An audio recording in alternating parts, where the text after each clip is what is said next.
Panther Dattabhau Gaikwad यांनी आज ऐतिहासिक धम्मभूमी देहूरोड बुद्ध विहाराचा 71वा वर्धापन दिनानिमित्त व रामदास आठवले यांच्या वाढदिवसानिमित्त अन्नदान व पाणी वाटपाचे आयोजन केले। मुख्य कार्यकारी उपसंपादक अभिजित सिद्धार्थ चव्हाण।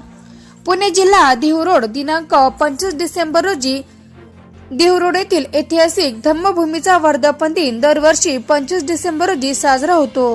कारण याच दिवशी 1954 मध्ये डॉक्टर बाबासाहेब आंबेडकरांनी म्यानमार मधून आणलेल्या भगवान बुद्धाच्या मूर्तीची स्थापना केली होती आणि या वर्षी 2025 त्याचा 71वा वर्धापन दिन साजरा होत आहे।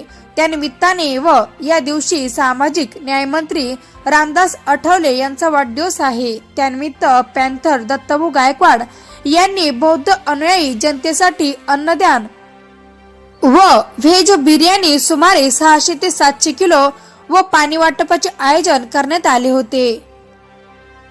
या दिवशी पूर्ण भारत देशामधून सर्व बुद्ध अनुयायी दर्शन घेण्यासाठी मोठ्या संख्येने उपस्थित राहतात व त्यांना जेवण व पाणी मिळावे यासाठी पॅन्थर दत्तभाऊ गायकवाड यांनी हे उपक्रम आयोजित केले आहे।